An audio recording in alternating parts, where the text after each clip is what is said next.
Исәнмесез, эфирда яңалыклар тапшыруы. Бүгенге көн алып килгән хәбәрләр белән сезне мин Ләйсән Ханова таныштырам. Хәзер төп темаларга кыскача күзәтү тыңлагыз. Чолыда Путин карарларын начар үтәлә. Күп балалы гаиләләргә җир участоклары җитми. Бүген халык фронты вәкилләре бу хакта зур сөйләшүгә җыелды. Без бу материнский капиталны торак шартларны яхшыртуда юнәлтәбез. Гади генә түгел, юбилей сертификаты ияләре. Бүген Чаллыда 30 меңнче гаиләгә ана капиталын тапшырдылар.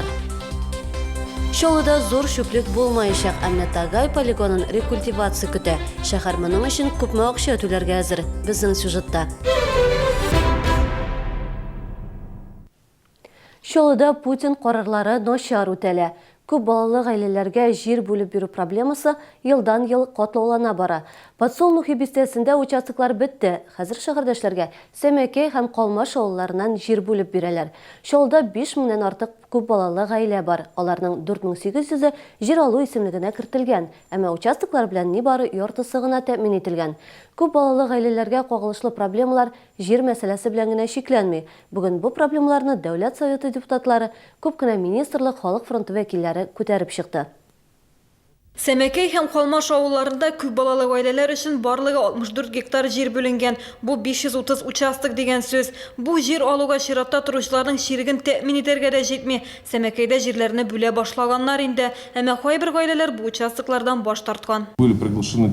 350-дән артык гаилә чакырылды, 195 җир сайлады. 150 гаилә җир участокларыннан баш тартты. Калмашта генераль планга үзгәрешләр кертү буенча эш алып барыла. Указ нигезендә гаиләгә барлыгы 3 вариант тәкъдим ителә. Әгәр өчесеннән дә баш тарса, ул программадан төшеп кала. Җир кишәрлекләренең күбесе тормыш өчен кирәкле ихтыяҗларын да канәгатьләндерә алмый. Шуңа күрә кешеләрнең күбесе баш тарта, ди халык фронты белгечләре. Күп кенә участоклар тиешле инфраструктурасыз бирелә, инженер челтәрләре якын тирәдә дә юк кайчакта. Нигездә бу авыл хуҗалыгы өлкәсендә кулланылган җирләр. Кайбер гаиләләр җир алып та төзелеш эшләрен башлый алмый, гаиләдә акча җитми. Шуңа күрә алар бу участокларын арзан бәядән саталар. Йорт төзергә ярдәм итәр өчен республика бюджетында акча каралмаган. Программага бу пунктны стәгән очракта Татарстан бюджеты 30 миллиард сум акча югалтачак дип белдерде белгечләр. Представляете, что такое 30 миллиардов рублей?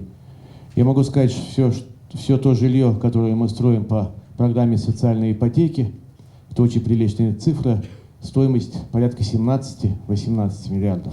Күп балалы гаиләләр яшәгән поселокларда юл булмау проблемасы да бар. Транспорт һәм юл хуҗалыгы министрлыгында юллар салу муниципаль берәмлекләр җилкәсенә төшәргә тиеш дип саныйлар. За счет региональных средств в данном случае программы такой сегодня нет. То есть пока прокладываться дороги тоже нет? Пока программы такой тоже нет. Әлегә Сарман районы җитәкчелеге генә җирле бюджет хисабына газ кертәбез, юллар төзибез дип белдерде. Районда нибары 60лап гаилә генә җир алмаган әле. Мизәлә районы башкарма комитет җитәкчесе исә район һәм шәһәрләрдә бу мөмкин түгел ди. В местных бюджетах этих денег нет и не будет. Поэтому не надо друг друга вводить в заблуждение. Чаллыдагы яшь гаиләләрендә инфраструктурасы проблемасы борчый, әмма Казан һәм Чаллыда әлеге сорау икенче планда. Чөнки эре шәһәрләрдә җирләр аз, төп игътибар гаиләләрне кишәрлекләр белән тәэмин итүгә юнәлтелгән. Югыйсә алар бөтенләй участоксыз калырга мөмкиннәр. Гүзәл Шихапова, Тимур Ахметов, яңалыклар. Яр буена яңа исем бирделәр. Хәзер Кама яр буе Фикрат Табиев исемен йөртәчәк. Бу хакта тәкъдим белән Чаллының Аксакаллар берлеге чыкты. Башкарма комитетының топонимика комиссиясе аны өйрәнеп, башка тәкъдимнәрне дә карап, аны депутатлар хөкеменә чыгарды. КамАЗның нәкъ менә Кама елгасы буенда төзелүе Фикрат Табиев исеме белән бәйле. Ул автогигант турында карар кабул ителгән, заводлар һәм шәһәр төзелгән елларда Татарстан җитәкчесе булган кеше. Фикрат Ахмеджан Табиев сыграл огромную роль в создании Камского автозавода. Фикрат Табиев Кам автозаводын төзүдә бик зур роль уйнаган кеше. Бөтен союз өчен мөһим булган бу зур төзелеш йөзләрчә мең кешегә яңа һөнәр үзләштерү, тораклы булу, гаиләләр төзү мөмкинлеге бирде. Нәкъ менә аның кул астында Чаллы шәһәре калкып чыкты. Депутатлар Кама яр буена Фикрат Табиев исемен бирү тәкъдимен бер тавыштан яклап чыкты. Наил Мәхдиев әйтүенчә, биргә истәлек билгесе дә куелырга тиеш. Тагай шөплеге рекультивацияләнәчәк. Бу хакта бүген шәһәр советының чираттан тыш утырышында карар кабул ителде. Шәһәр бюджетыннан әлеге максатта 36 миллион сумнан артык акча бүленә. Бу 2016 елның 1 январына калган финанслар күләме. Депутатлар аны тагай шөплеген рекультивацияләүгә тоту өчен тавыш бирде.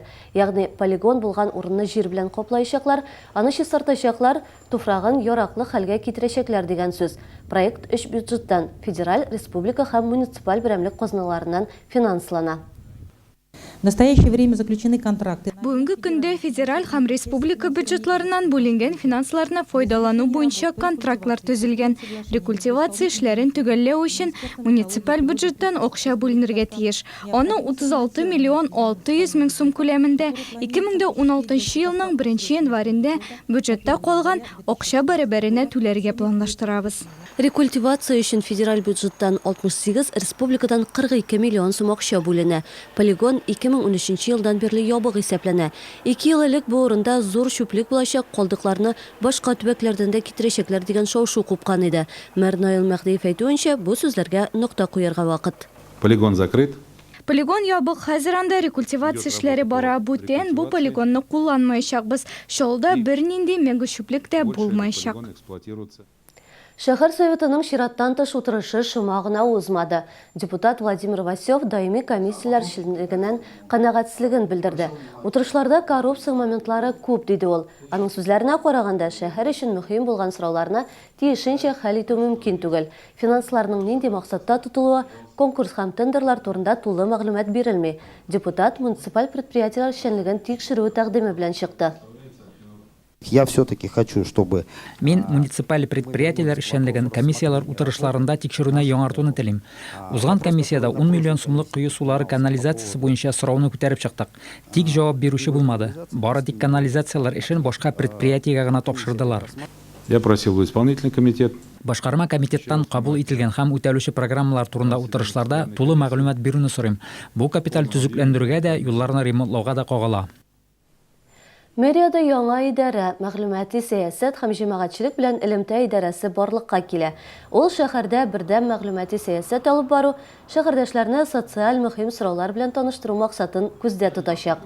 Моңа кадәр булган җәмәгатьчелек белән элемтә бүлеге кыскартыла. Әлеге идарә җитәкчесе кем булачагы билгеле түгел. Аны билгеләп куячаклар. Ана капиталын тапшыру тантаналары чаллы өчен гайри табигый күренеш түгел. Тик бүгенге чара үзенчәлекле иде. Шәһәрдә ана капиталының юбилей, ягъни 30 меңнче сертификатын тапшырдылар. Аның ияләре кем? Алдагы сюжетыбызда карагыз. Сәләхетдиновларның гаилә учагына 5 ел, 2 балалары үсә. Уллары Әмиргә 3 яшь, кызлары Таира дөньяга килүгә әле нибары ай ярым вакыт үткән. Яшьләр ана капиталын нинди максатларда кулланучыларын белә инде. Без бу материнский капиталны торак шартларны яхшыртуда юнәлтәбез һәм инде үзебезнең алган ипотеканы ябарга телибез. Шолда ана капиталына ия булган гаиләләрнең 4тән 3-е аны кулланган иде. Бу Татарстан буенча иң югары күрсәткеч. Дәүләт думасы депутаты Әлфия Кагугина билгеләп үткәнчә, акча икътисад әйләнешенә кертелә. Яшәеш өчен бу файдага. Рождение ребенка – это наивысшее счастье на земле. Радости выше быть не может. Но когда эта радость подкреплена весомым материнским капиталом, это радость вдвойне.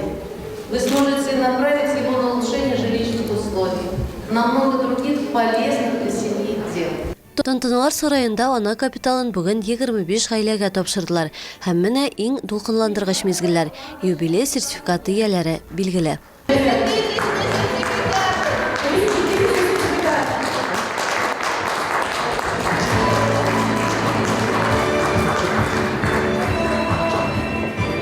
Лесенханова, Гүзәл Хәйбуллина, Ленар Султанов. Яңалыклар. Бу бүген сезгә җиткергә өлгергән соңгы мәгълүмат иде. Иртәгә очрашканга кадәр исән-имин булыгыз.